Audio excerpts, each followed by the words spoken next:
Welcome to the Deep Dive. Glad to be diving in. Today, we're really digging into your sources on three key residential markets in Kuala Lumpur. We've got Mont Kiara, Bangsar, and TTDI Tamantun Dr. Ismail. That's right, three very distinct areas. And our mission, really, is to pull out the most crucial insights for you, the listener. We want to give you a clear sense of the differences, whether you're thinking about living in one of these places or maybe investing. Yep, cutting through the noise to get to what matters. Okay, let's unpack Mont Kiara first. The sources consistently label it Malaysia's expat enclave. Why is that description so strong? Well, it genuinely draws a lot of affluent expats and locals, too. A huge factor, as your sources point out, is the international schools right there. MKIS Garden International. Ah, the schools. Makes sense for families. Exactly. It fosters this sort of cosmopolitan vibe.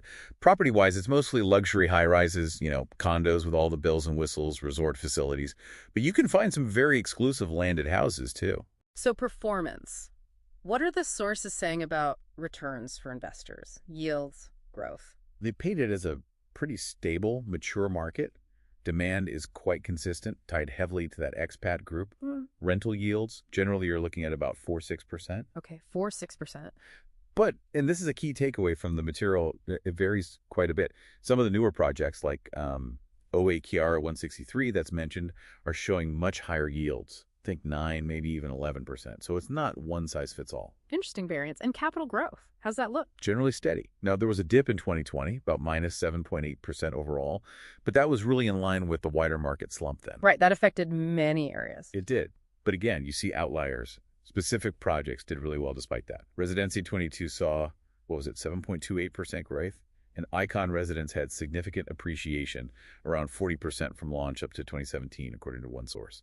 And the average transacted price actually edged up 0.6% year-on-year in Q4 2024. Got it. What about supply and infrastructure? What's coming down the pipe for Mont Kiara? It's mature, land is tight in the core area, so expansion pushes north. Your sources highlight this potential time gap right now, 2024 to 2026, where not many new projects are finishing up. So relying more on the resale market for a bit. Exactly, the subsale market. Significant numbers of new units aren't really expected until after 2027. Infrastructure-wise, it's already got good highway access, Sprint, Duke. And future upgrades. Big ones coming. The MRT3 line, slated for 2030, and the KL Metropolis project nearby, that huge mixed development, aiming for 2025 completion, those will definitely boost connectivity. So the key point for you on Mont Kiara, it's a niche very tied to global expat movement. Performance really depends on the specific building, and keep an eye on that post-2027 supply. That sums it up well. Okay, let's switch gears. Bangsar, the sources call this the urban lifestyle destination. What defines that? Oh, absolutely. It's got that vibrant energy, very popular with young professionals, urban families. They're drawn to the lifestyle, the cafes, the restaurants, especially around Talawi. Right, the F&B scene is famous. It is. And property-wise, it's a good mix. You've got landed homes, terraces, bungalows alongside the high-rise condos and service residences. What's really interesting, based on the sources, is the lower density compared to Mont Kiara or KLCC. How does that play out? That's a crucial point. That lower density, the limited supply, creates what the sources call a scarcity premium. It helps support values. But it still maintains a real neighborhood feel, even with easy city access. Best of both worlds, maybe. How does that translate into investment performance? Yields, growth, and Bangsar? Bangsar looks robust, resilient. Capital growth is strong. Annualized rates mentioned are between 1.8% and 3.2% for certain projects. And the average selling price jumped 3.6% year-on-year in Q4 2024. That's a pretty solid growth. And rentals? Yields are generally between 3.0% and 5.2%. Depends on the property type size, naturally. But average rents themselves grew 4.8% year-on-year in that same period, Q4 2024. So that resilience seems key, supply-wise. You mentioned limited land. Very limited for new builds. Yeah. It's mostly a resale market.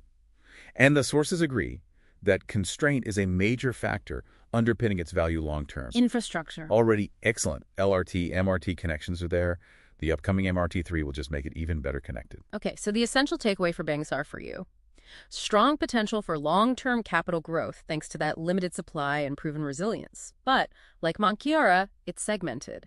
You need to look closely at the specific property yield versus growth vary. Precisely. Depends on what you're looking for. Right. Our third area, TTDI, Tamantun Dr. Ismail. This feels different again. The sources emphasize community, green spaces. They do, and it's very accurate. TTDI is highly sought after, very family-oriented, known for safety, a strong community feel. The effort to preserve Taman Rimbo Kiara Park really highlights that community dedication. And that actually impacts value, doesn't it? It's not just a nice to have. Absolutely. The sources suggest it boosts livability and property values, especially for the landed homes. They are in very high demand there. TTDI is both landed and high-rise, but the landed segment is really dominant. That community aspect is a unique value driver, beyond just the financials. How do the numbers look? Yields. Overall yields are a bit lower, maybe 2.5% to 4%. Condos tend to offer higher yields, around 4%, whereas a landed terrace might be closer to 2.5%, 2.6%. Okay, so yields aren't the main draw, perhaps, but capital growth. That seems to be the real story in TTDI. That's exactly it, particularly for landed. The long-term appreciation is quite remarkable. Your sources mention houses bought for maybe RM35,000 in the 70s now, going for over R1,000,000 ringgit. Wow. Yeah, and two-story homes seeing huge appreciation, like 214% between 2005 and 2016 in one example. High-rises appreciated historically too, but have seen a bit of a dip more recently, maybe might equal 4.5% for condos between 2021 and 2022. Landed is definitely the engine here. And supply, I assume, is tight. It's extremely tight. It's a mature area. Very little land for anything new. That scarcity directly feeds into demand and creates a definite price premium, especially for those landed homes. Good infrastructure. Also strong. Good highways like LDP, Sprint nearby. Plus it's served by MRT 1 and 2, and the upcoming MRT 3 will enhance that further. So the critical insight for TTDI for you, landed properties drive the value in long-term growth, fueled by scarcity and owner-occupier demand. And don't underestimate that strong community spirit as a key factor. Couldn't agree more. It's a tangible benefit. Okay, so wrapping this up, Mont Kiara, Bangsar, TTDI, 3 distinct propositions.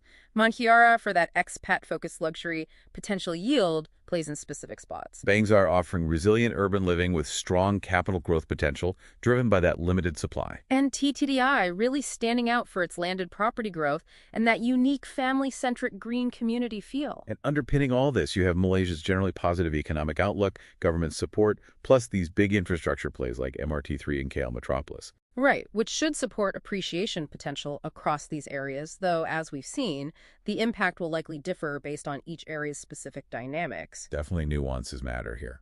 Which leads us to a final thought for you to mull over.